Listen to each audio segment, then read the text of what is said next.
Students, we have started with the last kind of business organization, that is joint stock company. Till now we have completed with the features of joint stock company. Now we're going to start with merits of joint stock company. Now the first merit, as you can see, is your limited liability.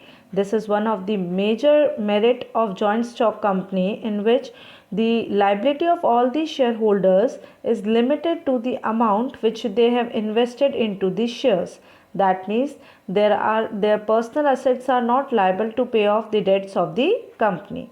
Coming to the second one, that is transfer of shares. Another merit is all the shareholders in the joint stock company can freely sell or transfer their shares to another person without the prior permission of board of directors. Third merit, perpetual succession. Now, perpetual succession means the members may come or go, but it does not affect the existence of the company. So, this becomes also the merit of joint stock company. Why? Because the existence of company is not affected by the entry or exit of the shareholders. Coming to the next merit, that is scope for growth. As we know, generally companies are being running on a large scale. At that time, there is always a provision, or we can say scope, for large amount of funds. Whenever we are in requirement of the funds, we can easily issue the shares to the shareholders and we can accumulate funds. That is why there is always a growth of expansion and scope of expansion and growth in that of joint stock company. Last one, professional management. Now, these companies are working on a large scale, so their turnover and profit is also on a large scale. At that time, they are in a position to just provide good packages and salaries to the professionals. In that case, they generally hire the expertise and professionals to manage their things. That is why professional management is being enjoyed by the companies. Okay, sometimes you've also listened that in companies several MBAs are working, chartered accountants are working, company secretaries are working. Now companies are in a position to provide them with the good packages because they are having a huge profits. That is why companies are being professionally managed by all these professional persons. So we have completed with that of merits. Now we're going to come for the demerits. First one, formation. Now, as per the Companies Act 2013, several legal formalities have to be complied with in order to bring company into the existence. We have to file out several documents to registrar of companies, getting the approval upon that. So there are several legal formalities which we have to just fulfill with in order to bring our company into the existence. Second demerit is lack of secrecy.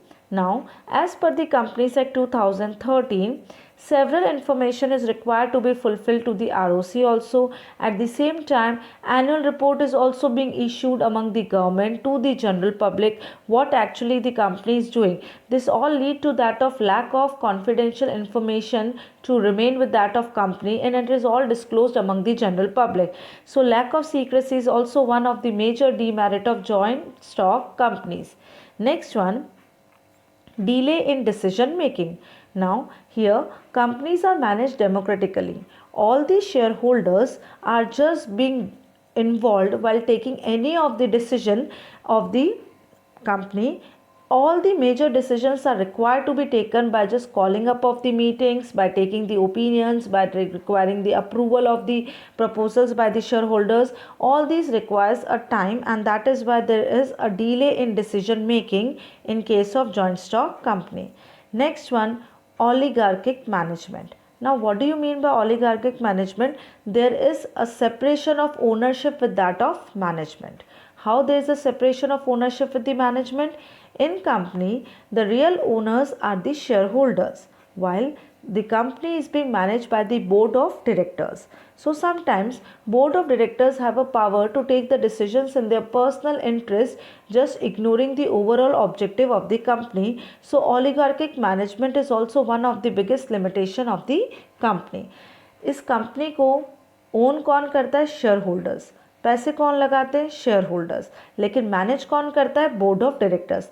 तो कभी कभी board of directors ऐसे decision ले लेते हैं जो उनके personally उन्हें बेनिफिट कर जाते हैं लेकिन ओवरऑल कंपनी के लिए अच्छे नहीं होते हैं, and this is known as your oligarchic management. Coming to the next one, that is conflict of interest.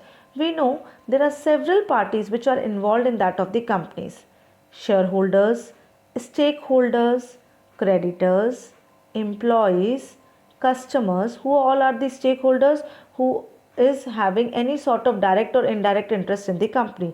So these all are known as the stakeholders. So several parties are involved in that of the companies. Okay, now everyone is having their own purpose. How? That employees want good salary, shareholders want good return on the shares, we can make customer want good quality products.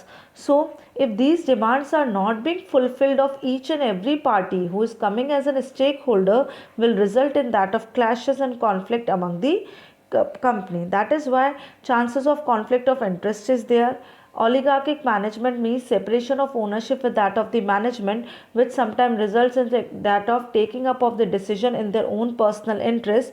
So here we have completed with all the demerits of the joint stock company also. Thank you.